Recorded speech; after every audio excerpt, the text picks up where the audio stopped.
पूरा पाकिस्तान में बहुत दूर दूर से लोग आता है। कोई कराची में आ जाता है, पहले जुमा भाई के पास आता है शरबत पीने के लिए। समझ लो लाहौर से लोग आता है पिकनिक के लिए, इधर कराची घुमाने के लिए इधर आ जाता है, हमारे पास आता है जूस पीने के लिए। कोयटे से लोग आता है, हमारे पास आता है जूस पीने के लिए। पेशोर से आता है, ये 4 सूबे की सूबे से लोग आता है हमारे पास, इधर आ जाता है, हमारा शरबत पी के फिर यहाँ से चला जाता है, खुश होता है बहुत।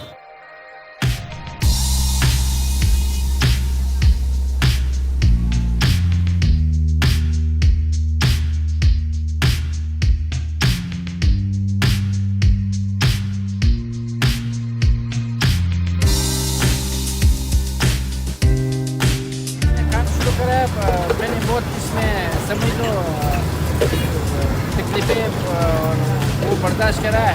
ये तो नहीं मैंने किस टाइम काम स्टार्ट किया इसी तरह हमारा काम चल रहा था। किस टाइम मैंने काम स्टार्ट करा ये कोई जानता भी नहीं था, कोई पता भी नहीं था। लोग हमारे ऊपर हंस रहा था, पता नहीं खान साहब क्या बेच रहे हैं। बस शुक्र है अल्हम्दुलिल्लाह, बस मैंने किस तरह मेहनत करा है अल्लाह पाक ने उसका बदल दे दिया। एक नंबर चीज़ है, साफ़ सुथरा तरबूज और चीनी, और इससे मैं खुद बनाता हूँ माशाल्लाह, बहुत मज़ेदार है। ये वाटर में मिनरल पानी है, बहुत साफ़ सुथरा पानी है। मैंने खुद उसको प्लांट चेक कराया, उसको बैटरी मैंने कराया, इंशाल्लाह काम रुकेगा। मैं उसके साथ खजूर भी दे रहा हूँ, समझ गया।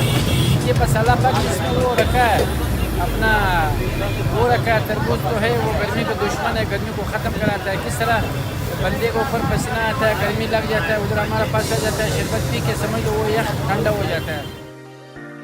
यहाँ पे अल्लाह के हुक्म से हम लोग जो है ना 30 सेकंड में तरबूज फिनिश। मैं यहाँ पे तरबूज काटता हूँ, शरबत बनाता हूँ। यार माशाल्लाह बहुत मशहूर है, हम लोग 27 साल से बैठे हैं यहाँ पे। बच्चे से बच्चे, बूढ़े से बूढ़ा सब जानता है। वाटर पंप से लेके पूरा कराची हमारे को पहचानता है। यार तरबूज कम से कम भी जो है 700-750 तरबूज कटते हैं। ज़्यादा से ज़्यादा जो छोटे पीस होते हैं 1200 तक पहुँच जाते हैं।